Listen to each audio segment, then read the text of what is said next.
Hello mga kids! Magandang araw sa inyo. Kumusta na kayo? Alam nyo bang na-miss ko kayo? Kaya dahil na-miss ko kayo, meron naman tayong bagong lesson na matutunan. Bago tayo pupunta sa ating story, kumusta na kayo? I hope and I pray na kayo po ay nasa magandang kalagayan. At ngayon, salamat sa Panginoon dahil meron naman tayong bagong pribilehiyo na makapakinig ng kanyang Bible story. At bago tayo makinig ng Bible story, tayo muna ay aawit ng isang kanta.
Ganda ng ating kanta, The Bible.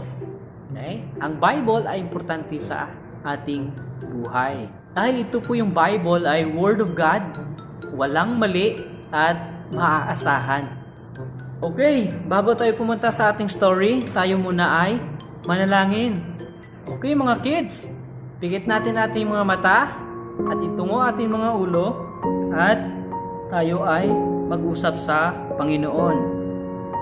Okay, let's pray. Dakilang Diyos, kami po nagpupurit, nagpapasalamat sa inyong pag-ingat sa amin sa buong linggo. Thank you, Father God, sa kung sino ka sa amin. Hindi ka nagkukulang kailanman.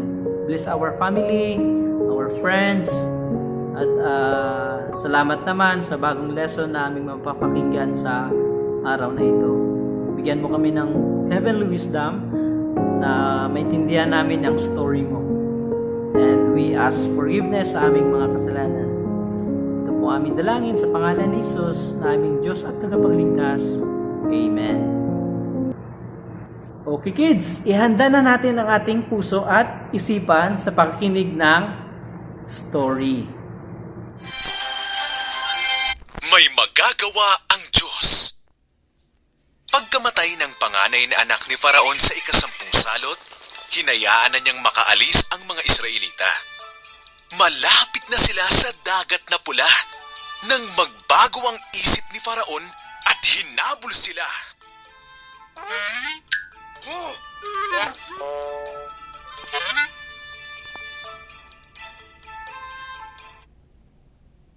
Nang makita ng mga Israelita ang mga karwahe ni Faraon, sila ay natakot. Ngunit sinabi ng Diyos kay Moises na itaas ang tungkod niya patungo sa dagat na pula. Nagpadala ang Diyos ng malakas na hangin at nahati ang dagat.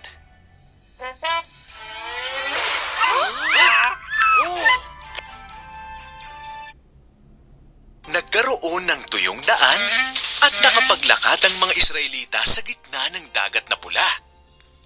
May pader na tubig sa magkabilang tabi nila. Ligtas silang nakarating sa kabilang dulo.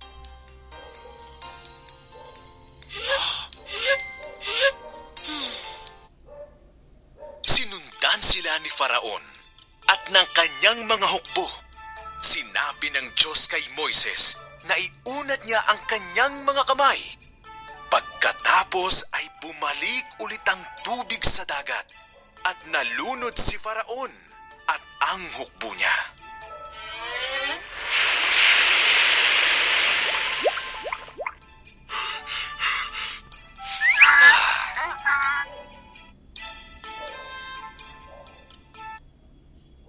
Dinala ng Diyos ang kanyang bayan sa disyerto. Pinakain niya ang mga ito at binigyan ng tubig.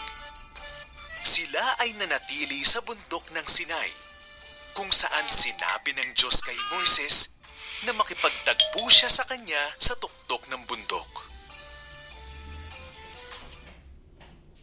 Napapaligiran ng apoy at usok. Inakyat ni Moises ang tuktok at bumaba naman ng Diyos para makipagtagpo sa kanya.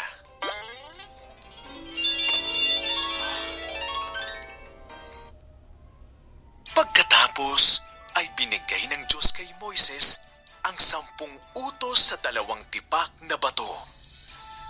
Huwag kang sasamba sa ibang Diyos.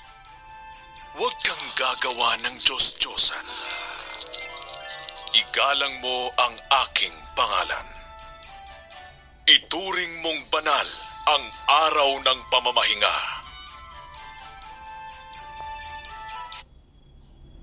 Igalang mo ang iyong mga magulang. Huwag kang papatay. Maging tapat ka sa iyong asawa. Huwag kang magnanakaw. Huwag kang magsisinungaling. Huwag mong kainggitan ang pag-aari ng iba. Ngayon, alam na ng mga tao kung paano susundin ang Diyos.